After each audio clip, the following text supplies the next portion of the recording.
नमस्कार, news take के Y factor में आपका स्वागत है। मैं हूं योगेश मिश्र। नरेंद्र मोदी सरकार की आलोचना को लेकर के बहुत कम बिंदु उठते हैं। आजकल महंगाई एक ऐसा बिंदु है जो नरेंद्र मोदी सरकार के लिए परेशानी का सबब बना हुआ है। सवाल यह उठने लगा है कि अब महंगाई ने खाद्य पदार्थों को भी अपनी जद में ले लिया है। गेहूं और चावल जैसी जरूरी चीज़ों के मूल्य भी आसमान छूने लगे हैं। इस पर नियंत्रण करने के लिए सरकार को निर्यात पर प्रतिबंध लगाना पड़ा। फिलहाल सरकार ने गेहूं के निर्यात पर प्रतिबंध लगाया है। आने वाले कुछ समय में सरकार को चावल के निर्यात पर भी प्रतिबंध लगाना पड़ सकता है। बढ़ती घरेलू कीमतों पर लगाम लगाने के लिए भारत गेहूं के आयात पर 40% ड्यूटी में कटौती कर सकता है। यही नहीं, भारत में गेहूं आयात करने की भी संभावना है। वैसे सरकार का कहना है कि गेहूं की स्थिति नियंत्रण में है। गेहूं के आयात करने की कोई संभावना नहीं है क्योंकि घरेलू उपयोग के लिए गेहूं देश में उपलब्ध है। दरअसल इस साल भयंकर हीट वेव के चलते गेहूं उत्पादन प्रभावित हुआ है। वहीं रूस यूक्रेन युद्ध के कारण सप्लाई चेन ठप होने से भारतीय गेहूं की डिमांड बढ़ी और एक्सपोर्ट में बड़ा इजाफा हुआ। लेकिन विभिन्न वजहों से भारत में खाद्य पदार्थों की महंगाई बढ़ती जा रही है। दरअसल रूस और यूक्रेन दोनों गेहूं के प्रमुख निर्यातक हैं। वैश्विक गेहूं व्यापार में इनकी लगभग 1/4 हिस्सेदारी है।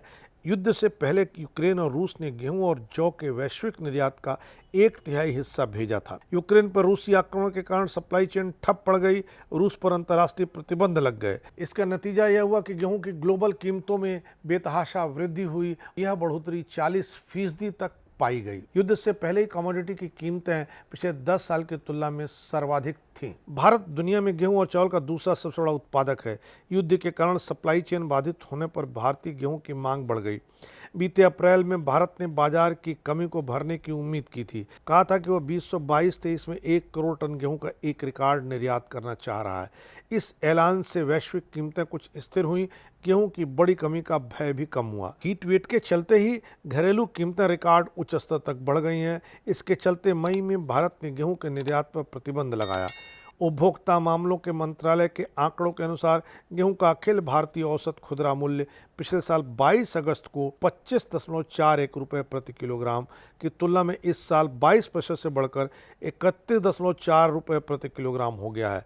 सरकार ने गेहूं के एक्सपोर्ट पर प्रतिबंध लगाया था। गेहूं के आटे की डिमांड पिछले साल के अप्रैल से जुलाई के तुलना में इस साल 200 गुना बढ़ी। वजह चाहे जो हो, लेकिन गेहूं के आटे का औसत खुदरा मूल्य 17% बढ़कर 35.17 रुपये प्रति किलोग्राम हो गया। सरकार के आंकड़ों के अनुसार साल भर पहले ये 30.04 रुपये प्रति किलोग्राम था। 22 जुलाई को भारत में 27.6 मिलियन टन के स्टॉकिंग मानदंड के सापेक्ष 27.8 मिलियन टन गेहूं था। खाद्य सब्सिडी योजनाओं और रणनीतिक भंडार के लिए आवश्यक न्यूनतम है। सरकार ने अनुमान लगाया था गेहूं का उत्पादन 111.32 मिलियन टन के सर्वकालिक उच्च स्तर पर पहुंच जाएगा। लेकिन घरेलू उत्पादन में लगभग 3% की गिरावट के कारण 2021-22 फसल वर्ष में 106.84 मिलियन टन तक कम उत्पादन हुआ। थोक व खुदरा बाजार दोनों में गेहूं की कीमतें बढ़ गईं। वाणिज्य सचिव वी.आर. सुब्रमण्यम ने कहा कि देश के कुछ हिस्सों में हाल के हफ्तों में गेहूं और आटे की कीमतों में 20 से 40% की बढ़ोतरी हुई। वैश्विक कीमतों में बढ़ोतरी के कारण किसान सरकार की बजाय व्यापारियों को अपना गेहूं बेचना ज़्यादा पसंद कर रहे हैं। बहरहाल गेहूं और आटे के दाम अभी ऊंचाई पर हैं। इसमें नरमी कब आएगी यह कहना बहुत मुश्किल है। विशेषज्ञों का कहना है कि इसकी वजह जलवायु परिवर्तन की घटनाएं हैं। अतिवृष्टि, अनावृष्टि, ठंडक और गर्मी जब भी अपने चरम पर आते रहेंगे तो निश्चित तौर से फसलों को प्रभावित करते रहेंगे। फसलों का उत्पादन प्रभावित होगा तो निश्चित तौर से चीज़ों की कीमतें बढ़ेंगी। इस बार इतना ही। अगली बार फिर मिलेंगे किसी नए सवाल पर नए ढंग से बात करने के लिए। तब तक के लिए नमस्कार।